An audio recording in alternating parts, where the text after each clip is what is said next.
नमस्कार, मी संकेत Deshpande, top news Marathi चॅनलमध्ये आपलं स्वागत। महाराष्ट्राचा बिहार अशी ओळख वाढू लागलेल्या बीड जिल्ह्यात रोज नवनवीन गुन्हेगारीची प्रकरणं समोर येत आहेत। विशेष म्हणजे बीडमध्ये गुन्हा करून तो लपवला जात नाही, तर त्याचे व्हिडिओ काढून वर्चस्ववादासाठी सर्रास समाज माध्यमांवर व्हायरल केले जातात। असाच एक व्हिडिओ सध्या व्हायरल होत असून एका तरुणाला मुंडे गँगकडून बेदम मारहाण करण्यात येते। ही मारहाण इतकी जबर आहे की पुन्हा एकदा संतोष देशमुख प्रकरणाची पुनरावृत्ती होता होता टळली, अशा प्रतिक्रिया उमटताना पाहायला मिळत आहेत। शिवराज हनुमान दिवटे असं मारहाण झालेल्या या तरुणाचं नाव आहे। तो परळीतील रहिवासी असून परळीतील रिलायन्स पेट्रोल पंपासमोरून जात असताना शुक्रवारी सायंकाळी 4 वाजण्याच्या सुमारास मुंडे गँगने त्याचं अपहरण केलं।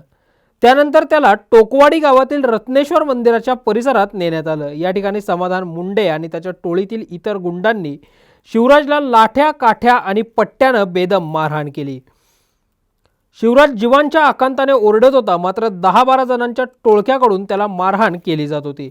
अक्षरशः लाठ्या काठ्या तुटेपर्यंत या गुंडांनी शिवराजला जबर मारहाण केली। या मारहाणीचा व्हिडिओ सुद्धा गावगुंडांनीच काढला। मात्र जवळ असलेल्या रत्नेश्वर मंदिरात लग्न सोहळा सुरू होता, त्यामुळे हळूहळू वर्दळ वाढली आणि शिवराजच्या ओरडण्याचा आवाज अनेकांना ऐकू आला। त्यामुळेच नेमकं काय सुरू आहे हे पाहण्यासाठी काही लोक तिथे जमले। त्यानंतर त्यांनी हा सगळा प्रकार उघडकीस आला। याच्या मारहाणीचा व्हिडिओ काल रात्री सोशल मीडियावर व्हायरल झाला। त्यानंतर पुन्हा बीडचा बिहार झालाय का, अशा प्रतिक्रिया उमटू लागल्यात। संतोष देशमुख हत्या प्रकरणानंतरही बीडमधील गुन्हेगारींचं सत्र सुरूच आहे।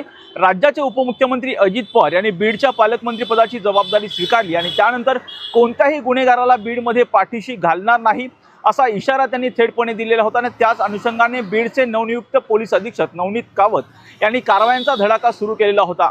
बीडमधल्या गुन्हेगारींमध्ये प्रत्येक वेळा अल्पवयीन मुलंच पुढे असल्याचं एकंदरीत पाहायला मिळतं आणि त्याच अनुषंगाने या व्हिडिओमध्ये मारहाण करताना देखील अल्पवयीन मुलंच दिसत आहेत। त्यामुळे या एकंदरीत प्रकरणावरती बीडचे पोलीस नेमकी काय कारवाई करतात हे पाहणं आता महत्त्वाचं असणार आहे। संकेत देशपांडेसह राजरत्न जोंधे, टॉप न्यूज मराठी, पुणे। साठे स्कूल प्री प्रायमरी पासूनच करून घेतं फाउंडेशन पक्क करण्याची तयारी। म्हणूनच साठे शिक्षण समूहाच्या कित्येक विद्यार्थ्यांनी घेतली आहे करिअर मध्ये उंच भरारी। 2025-26 या शैक्षणिक वर्षाकरिता आपल्या पाल्याचा आजच प्रवेश घ्या।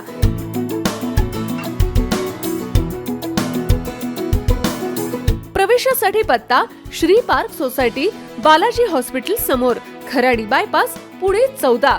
संपर्क क्रमांक 9372619453 किंवा 9372619483 किंवा 9372619484। फाउंडेशन उत्तम, प्रगती सर्वोत्तम। साठे फाउंडेशन, नो टेन्शन।